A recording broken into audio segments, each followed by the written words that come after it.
Ngayon. Ang pag-aaralan natin ngayon ay ang solar business. Sa pagnenegosyo ng solar ay may dalawang klase ka na pwedeng piliin kung anong linya ba ang gusto mo. Ang una ay ang product-based business na kung saan ay pwede kang magbenta ng mga klase o parts ng solar kagaya ng solar panel, solar inverters, PV wires, solar lights at iba pa. Karaniwan sa mga nagninegosyo ng product-based na solar ay mga floodlights or street lights ang kanilang mga binibenta. Madali kasi ito ibenta at hindi na kailangan ng malalim na expertise pagdating sa pakikipag-usap kay client. Ang ikalawang linya naman ay ang contracting business o ang pagkontrata mo sa isang client para magpakabit ng solar sa kanilang bahay. Dito ay nagkakaroon na ng assessment si Sir Contractor para maitama niya ang ikakabit ng solar sa isang client. Nagkakaroon na ng proper computation sa kung anong size ng PV modules or solar panels ang gagamitin at anong klase ng batteries ang ilalagay kay client. Importante na maipaliwanag ito kay client after ng assessment para mas maintindihan ni client kung anong klase ng solar ang maaaring mag-fit sa pangangailangan niya. Sa pag-a-assess kay client, ito ang mga ilang bagay na tinitingnan ni Sir Contractor. Una, yung paglalagay ng solar panels. Kahit na malawak ang posibleng paglalagay ng mga solar panels, ay importanteng tinitingnan ito ni Sir Contractor. Kailangan na facing south ng solar panels kapag dito sa Pilipinas ikakabit ang solar. Siguro ay nagtataka kayo kung bakit. Ito ay dahil kung titingnan natin sa mapa ang lokasyon ng Pilipinas, ito ay nasa bandang Northern Hemisphere at ang facing south ng solar panels ay magpapamaximize sa harvest ng energy mula sa araw. Hindi din maganda na nakaharap sa east ang solar panels dahil kapag dapit hapon ay nakatalikod na ito sa araw. Ganun din naman kapag nakaharap sa west dahil hindi ito mamamaximize kapag umaga. May dalawang klase din ng solar panels. Ito ay ang monocrystalline at ang isa naman ay ang polycrystalline type ng solar panels. Sa mga malalamig na lugar, kadalasan na ginagamit nila na solar panels ay ang polycrystalline dahil mataas ang efficiency nito kahit na malamig ang panahon. Hindi katulad ng monocrystalline na bumababa ang efficiency kapag malamig ang panahon. Pero ang advantage naman ng monocrystalline ay maganda ang harvest na energy o efficiency kahit sobrang init ang na-absorb nito. Sa aking experience ay may ibang klase pa ulit ng solar panels ang lumalabas ngayon tulad ng multi-crystalline modules. Kaya lang hindi na muna natin may papaliwanag ngayon ito mga classmates dahil medyo mahabang usapin ito. Pwede naman natin pag-aralan ng mga yan pero sa susunod na mga videos na lang natin. Ang isa pang tinitingnan ni Sir Contractor sa pagkakabit ng solar power system ay ang dadaanan ng kuryente o ng electrical and PV cables. Kailangan malaman ito dahil maaaring hindi maging maganda ang takbo sa pag-i-install kung hindi alam na magkakabit kung gaano kahaba ang kable na gagamitin. Importante din na malaman ni Sir Contractor kung anong size ng cables ang gagamitin. Napaka-importante na tama ang size na gagamitin lalo na sa mga batteries dahil maaari itong pagsimulan ng sunog kung hindi tama ang size ng mga ginagamit na cables. Dapat siguraduhin din na nag-i-install ang polarity ng mga pyesa na kinakabit niya. Dahil maaaring masira ang inverter o iba pang materyales o gamit kapag mali ang pagkakalagay nito. Kaya mas maganda na skilled sa electricity ang installer. Nang sa ganun ay may iwasan ang pagkakamali sa pag-install ng system. Isa pang tinitingnan ay ang paglalagay ng inverter dahil kailangan na i-secure ito at hindi nababasa ng tubig. Ang inverter ay isang gamit sa solar kung saan kino-convert niya ang direct current o DC into AC or alternating current. Iba ito kaysa sa converter dahil ang converter ay kino-convert niya ang AC papuntang DC. Kumbaga magkabaligtad sila.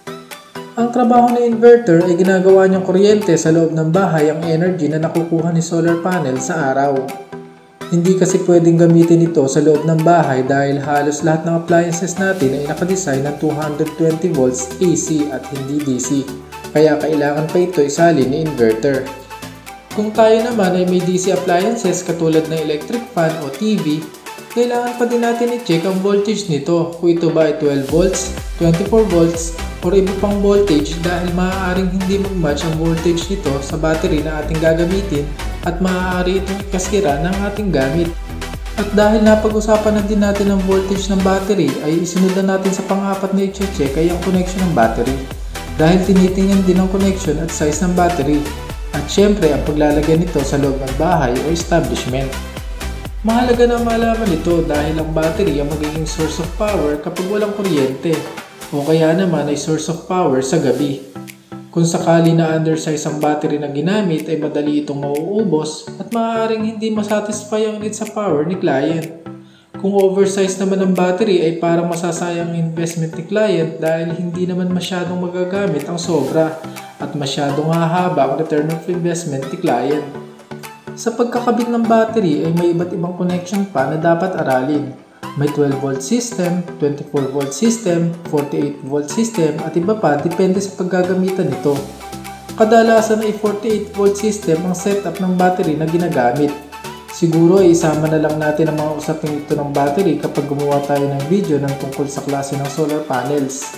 Medyo mahaba kasing pag-usapan nito mga classmates dahil may iba't ibang klase din ng baterya na pwedeng magamit sa solar setup. Paalala lang din mga classmates, hindi lahat ng setup ng solar power system sa bahay o sa isang establishment ay nilalagyan ng battery. Minsan ay hindi ito nilalagyan ng battery dahil ang kanilang setup ay tinatawag na grid tie or on-grid system. Alam kasi natin na may kamahalan ng presyo ng baterya at magpapatagal ito sa return of investment kapag ginagamitan natin ito ng batteries. Karaniwang hindi gumagamit ng baterya ay ang mga malalaking establishment na kung saan ay mahigit 50% ng kanilang kuryente ay ginagamit nila sa umaga. Ibig sabihin, hanggat may liwanag ng araw, kumukuha ito ng kuryente gamit ang solar panel, dadaan kay inverter at ang nakuhang kuryente ay diretso na ito sa mga appliances na gumagana. Hindi na ito ilalagay sa baterya. Kaya lang, ang disadvantage nito ay syempre, wala kang magagamit na power kapag brownout o kaya naman ay gabi na. Nagsa-shutdown din ang system nito sa gabi dahil wala nang madedetect na liwanag ng araw ang solar panels at nagsa-shutdown din ito kahit umaga kung sakaling brownout sa lugar nyo. Ang isa pang paraan ng ginagawa ni Sir Contractor sa pag-assist ng solar setup na ilalagay ay ang pagtingin nito sa electric bill ni client. Kinukuha ni Sir Contractor ang average kilowatt-hour usage ni client sa loob ng isang taon at dito niya kinukompute kung anong size ng system ang kanyang ikakabit kay client. Tandaan din natin mga classmates na isa lang ito sa paraan. Kahit na malaman ni Sir Contractor ang size ng system na ilalagay niya, ay kailangan pa din niya tingnan ang cables na ikakabit, location ng solar panels, at iba pang mahalagang bagay sa pag-install ng solar. Ang ibang nag-i-install kasi ay hindi na tinitingnan ng site bago bigyan ng presyo sa client. Pwede naman itong gawin, kaya lang mas risky ito kaysa sa tinitingnan mo ng actual ang site na paglalagyan. Mahirap din kasi na magbigay ka agad ng presyo kay client kahit na alam mo na ang size ng system na ilalagay mo. Yun nga lang, baka magulat na lang tayo na ibang klaseng bubong pala ang paglalagyan natin o kaya naman ay hindi kakasya ang solar panel sa kanyang lokasyon. Ilan lamang ito sa mga bagay na maaaring ma-encounter natin kapag hindi natin binibisita ang site bago magbigay ng presyo kay client. Kaya mas maganda na makita at ma-assess muna natin ang lugar bago tayo magbigay ng presyo. Lahat ng mga nabanggit natin mga classmates ay ilan lang sa mga bagay na dapat nating tingnan kapag tayo magkakabit ng solar power system.